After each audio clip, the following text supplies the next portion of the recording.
아니, 진짜 열심히 일하는데 왜 내 삶은 그대로일까요? 이상하지 않으세요? 어쩌면 말이죠. 이 문제가 나 개인의 문제가 아닐 수도 있습니다. 우리가 살고 있는 이 나라, 아니, 전 세계 선진국들이 지금 거대한 빚의 함정에 빠져 있기 때문일지도 몰라요. 그래서 오늘 이 자료를 바탕으로 한번 파헤쳐 보려고 합니다.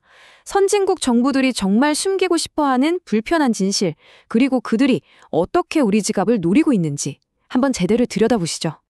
이거 진짜 요즘 다들 하는 얘기 아닌가요? 금리는 계속 오르는데 내 월급은 제자리 걸음이고 물가는 왜 이렇게 미친 듯이 오르는 걸까요? 맞습니다. 바로 이 질문이 오늘 우리가 파헤쳐볼 거대한 경제 미스터리의 시작점이에요. 이게 그냥 우리나라만의 문제가 아니라는 거죠. 잘 사는 선진국들 전체를 뒤흔들고 있는 아주 구조적인 위기랑 연결되어 있습니다. 자, 그래서 이 복잡한 문제를 제대로 이해하기 위해서 오늘 이 5가지 질문을 차례대로 따라가 볼 겁니다. 첫째, 도대체 빚이 얼마나 심각한지. 둘째, 근데 왜 돈을 아껴 쓰질 못하는지. 셋째, 그럼 AI가 혹시 구원투수가 될 수 있을까? 넷째, 정부가 숨겨둔 보이지 않는 손은 뭔지. 그리고 마지막으로 이대로 가면 우리가 어떤 길을 걷게 될지 하나씩 살펴보겠습니다. 네, 그럼 첫 번째 이야기부터 시작해 볼까요? 빚더미 공화국. 대체 얼마나 심각한 상황일까요? 110%. 110%. 이게 지금 선진국들의 평균 국가 부채 비율입니다. GDP 대비요. 이게 무슨 소리냐면 쉽게 말해서 나라 전체가 1년 동안 정말 열심히 일해서 번 돈을 단 한 푼도 안 쓰고 전부 빚 갚는 데 쏟아부어도 빚을 다 못 갚는다는 뜻이에요. 와, 정말 상상하기 힘든 숫자죠. 자, 여기 좀 보세요. 미국 어마어마한 빚을 지고 있는데도 또 세금을 깎아줄까 고민하고 있죠? 일본은 뭐 말할 것도 없습니다. 이미 위험 수위를 한참 넘었고요. 프랑스도 늘어나는 빚 때문에 지금 난립니다. 그러니까 이게 어느 한 나라의 문제가 아니라 부자 나라들이 다 같이 겪고 있는 그야말로 전 세계적인 위기라는 겁니다. 이게 얼마나 심각한 거냐면요. 역사상 이 정도로 빚이 많았던 적이 딱 한 번 있었답니다. 바로 나폴레옹 전쟁 직후예요. 근데 여기서 정말 중요한 게 뭐냐면 그때 영국은 이 빚을 갚으려고 무려 100년 동안 허리띠를 졸라맸다는 겁니다. 100년이요. 자, 그럼 지금 정치인들은 어떨까요? 그런 모습을 보여주고 있나요? 글쎄요. 전혀 아닌 것 같죠? 그러니까요. 아니, 빚이 이렇게나 많은데 왜 허리띠를 졸라매지 못하는 걸까요? 다들 궁금하시죠? 그 이유가 있습니다. 바로 이 3가지 압박이 정부의 목을 꽉 조이고 있기 때문입니다. 첫 번째는 이자랑 국방비용. 이미 빌린 돈에 대한 이자가 눈덩이처럼 불어나고 있고 요즘 세상 돌아가는 거 보면 국방비를 줄일 수도 없잖아요. 두 번째는 실버 쓰나미라고 불리는 고령화 문제입니다. 어르신 유권자들이 계속 늘어나니까 연금이나 복지를 줄이겠다는 정치인이 나올 수가 없는 거죠. 표 떨어지니까요. 그리고 마지막으로 세금을 올리려고만 하면 뭐 엄청난 저항에 부딪히는 건 당연하고요. 사실 역사적으로 딱 한 번 성공한 사례가 있긴 합니다. 바로 1990년대 캐나다인데요. G7 국가 중 유일해요. 근데 이건 정말 다시는 보기 힘든 묘기에 가까웠습니다. 왜냐하면 그땐 지금이랑 시대가 달랐거든요. 전문가들이 데이터를 기반으로 합리적인 결정을 내리는 게 가능했던 시대였죠. 지금처럼 사람들 인기에만 신경 쓰는 포퓰리즘 시대에는 글쎄요, 캐나다처럼 하기는 거의 불가능하다고 봐야 합니다. 자, 그럼 방법이 없는 걸까요? 혹시 기술이 우리를 구해줄 수 있지 않을까요?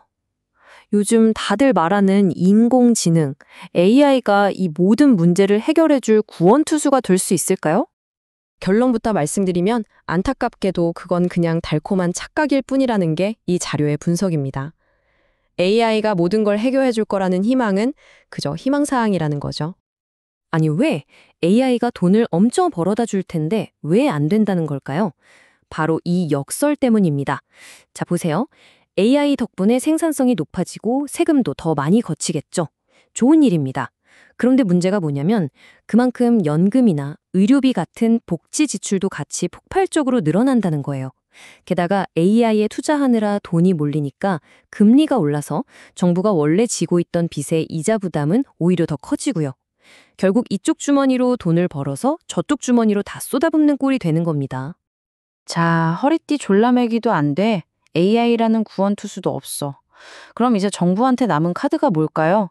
네, 바로 이겁니다. 우리 모두의 지갑을 몰래 노리는 보이지 않는 손이 등장할 차례죠. 바로 인플레이션입니다. 근데 우리가 아는 그 인플레이션이랑은 조금 다르게 봐야 합니다.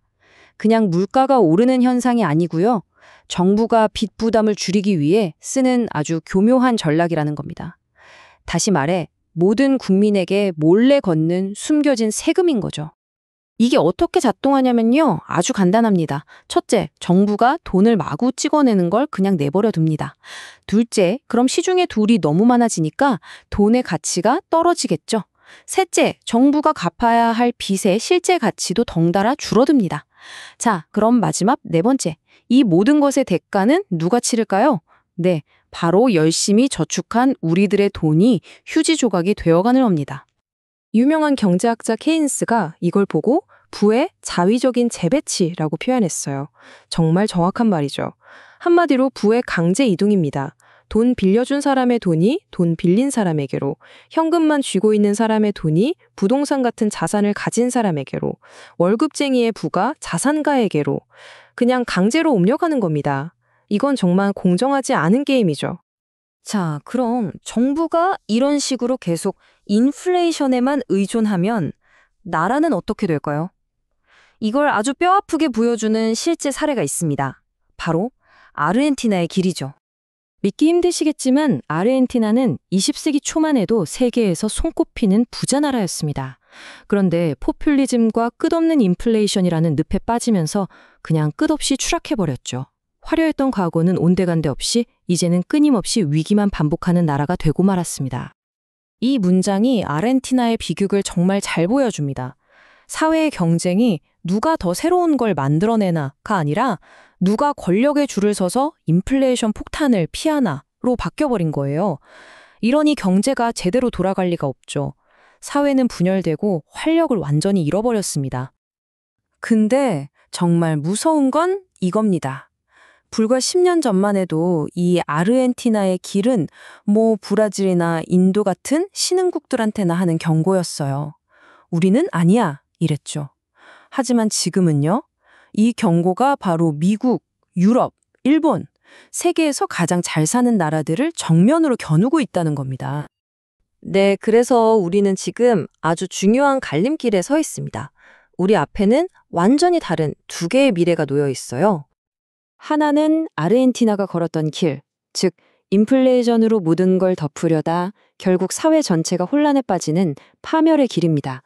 그리고 다른 하나는 1980년대 레이건 대통령이나 대초 총리처럼 당장은 고통스럽더라도 재정을 바로잡고 국가의 신뢰를 되찾는 현명하지만 힘든 길이죠. 정부가 계속해서 인플레이션이라는 숨겨진 세금에 기댄다면 우리가 알던 것처럼 그냥 열심히 저축만 하는 게 과연 정답일까요? 오늘 우리가 함께 살펴본 이 거대한 흐름 앞에서 우리는 과연 고통스럽더라도 현명한 길을 선택할 용기를 낼 수 있을까요? 아니면 결국 아르헨티나의 길을 따라 걷게 될까요? 그 선택의 결과는 결국 우리 모두의 지갑에서 판가름 날 겁니다. 여러분은 어떻게 생각하시나요?